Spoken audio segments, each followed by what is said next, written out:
Assalamualaikum warahmatullahi taala wabarakatuh. Waalaikumsalam warahmatullahi wabarakatuh. Yang terhormat Bapak Kiai Buya Yahya, saya sebagai perwakilan pedagang seblak yang ada di alun-alun.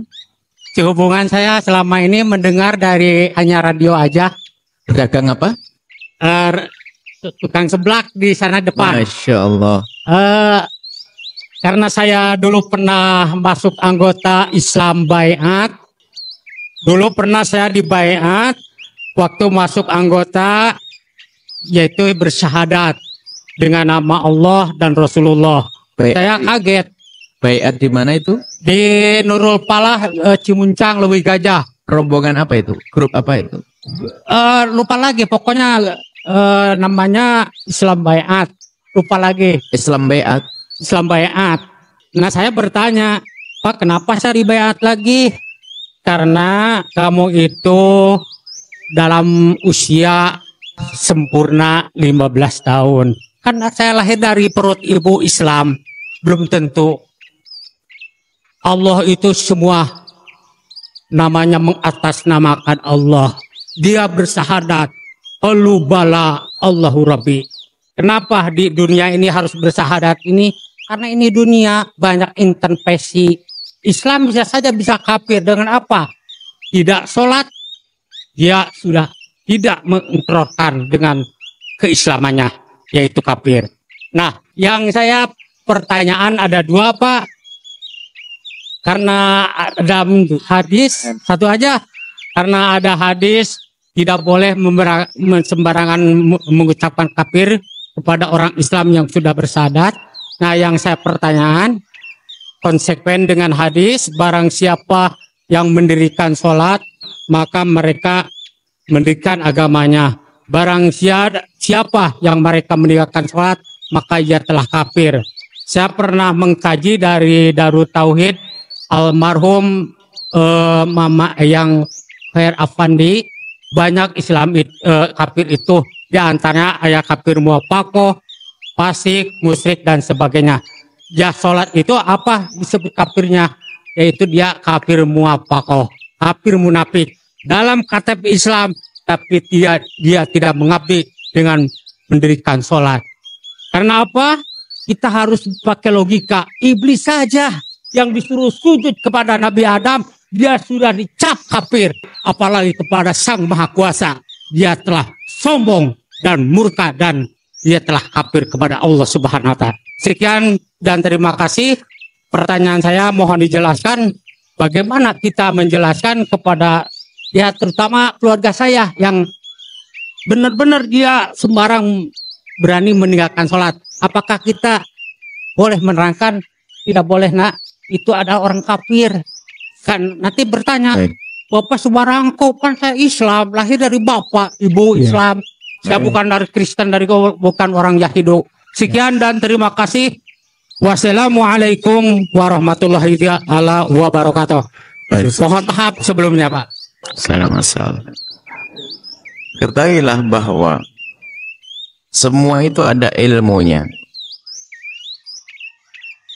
Ilmu itu diambil dari guru, ilmu itu diambil dari pemahaman dari guru tentang masalah syahadat.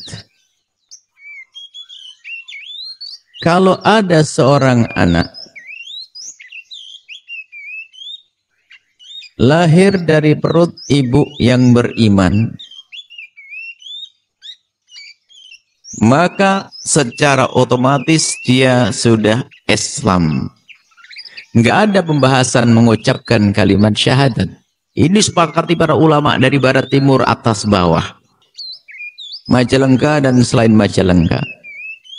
Asalkan lahir dari perut ibu yang beriman, maka bapak yang beriman, maka langsung Islam. Nah, kemudian masalah mengucapkan kalimat syahadat itu dibahas. Bagaimana hukumnya mengucapkan kalimat syahadat? Hukum mengucapkan kalimat syahadat adalah wajib. Untuk siapa itu? Untuk orang kafir asli. Bukan Anda yang sudah sholat berhari-hari, sudah masuk Islam, suruh bersyahadat khusus. Nggak ada. Jadi syahadat itu kapan diucapkan? Untuk orang yang mula-mula dia kafir asli mau masuk Islam, yang pertama. Yang kedua, orang yang murtad dengan jelas-jelas murtad. Tiba-tiba mengakui adanya Nabi setelah Nabi Muhammad. Atau mengatakan Nabi Muhammad bukan Nabi, maka itu murtad, maka dia harus bersyahadat lagi. Itu ilmunya begitu. Nah, kemudian bab sholat. Kalau ada orang meninggalkan sholat, apakah langsung kafir? Memang al-ahdu baini. Disebutkan dalam satu riwayat, al-ahdu baini bainal abdi wa bainal rabbi. Ikatan antara seorang hamba dengan Tuhannya adalah as-sholat. Faman tarakaha faqad kafar. Barang siapa meninggalkan sholat adalah telah kafir. Lah, nggak boleh kita menjelaskan kepada orang hanya memahami lafaz hadis begini gara-gara ngerti bahasa Arab. Kita kembali kepada perkataan para ulama. Apakah betul gara-gara meninggalkan sholat langsung dikatakan kafir? Yang pertama harus diketahui, meninggalkan sholat adalah dosa besar. Seperti halnya meninggalkan puasa. Seperti halnya meninggalkan zakat. Seperti halnya meninggalkan haji bagi yang mampu. Sama-sama rukun Islam. Yang meninggalkan sholat dosa gede. Yang nggak puasa Ramadan dosa gede, yang tidak punya udzur. Sama. Nah, lalu bagaimana jika ada orang meninggalkan sholat? Apakah serta-merta dia kafir?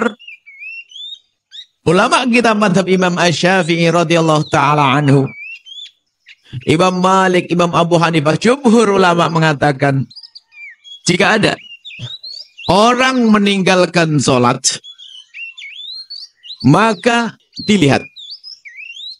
Kalau dia masih mengatakan sholat itu wajib, sholat wajib enggak? Wajib. Kenapa kamu tidak sholat? Males. Maka dia tidak dikatakan kafir, tetap beriman, tapi dosa. Dosa. Hah? Wajib? Wajib. Kenapa enggak sholat? Males. Sholat wajib, tapi dia males. Makanya dikatakan kafir yang kedua. Kenapa kamu tidak sholat? Ngapain sholat? Wajib gak? Nggak wajib. Kalau ada orang mengatakan sholat tidak wajib, dia yang murtad, dia kafir. Itu saja. Kalau tetangga Anda masih mengatakan sholat wajib, kemudian dia tidak sholat, dia melakukan dosa gede. Bukan seenaknya kafir begitu. Kafir itu bukan diproduksi lalu disebar-sebarkan begitu. Nanti bahaya sekali. Semua kafir begitu.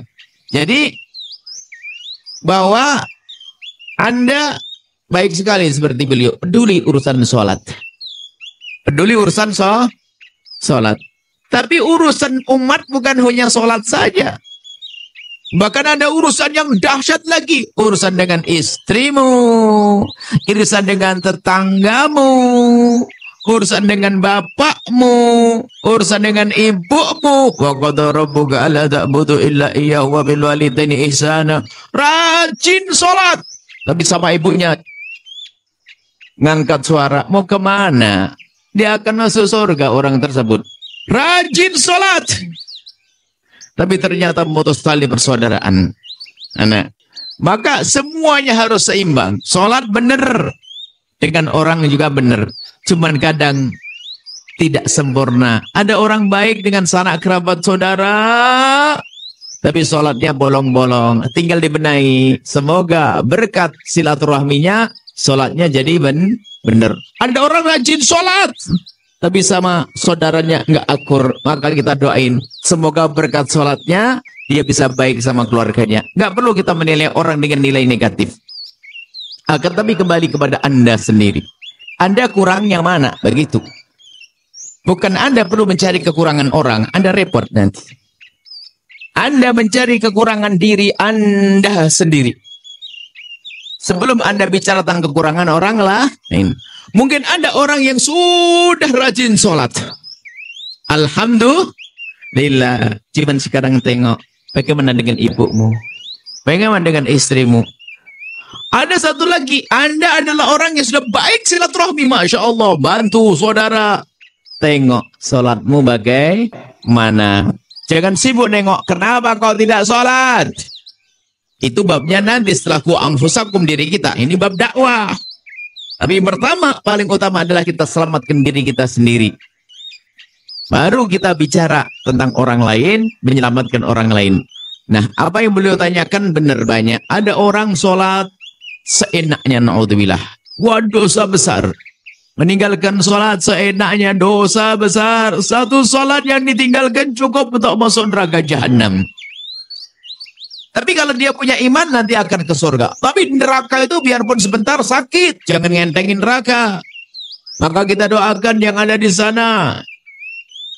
Yang di dalam masjid, yang di luar masjid, jika ada di antara mereka ada hamba yang sering meninggalkan sholat, semoga Allah mengampuni mereka, menjadikan mereka ahli sholat.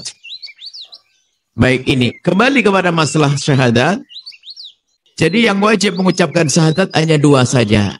Orang yang baru masuk Islam atau orang murtad. Selebihnya Anda tidak wajib baca syahadat kecuali karena Anda sholat. Asyhadu an la ilaha illallah wa asyhadu anna Muhammadar Rasulullah. Itu adalah masalah syahadat. Kemudian berbaiat untuk bersyahadat lalu mengatakan orang lain masih kafir. Lah ini musibah. Seolah-olah dia tok yang paling benar. Ini juga kesalahan. Jadi syahadat, kalau belum baiat syahadat, belum Islam. Bagaimana belum Islam? Semua ulama mengatakan manusia yang lahir dari perut ibu yang beriman, maka dia adalah sudah Islam. Nggak ada yang berbeda dalam hal ini. Jadi semuanya dengan ilmu insya Allah akan terselesaikan, akan jelas.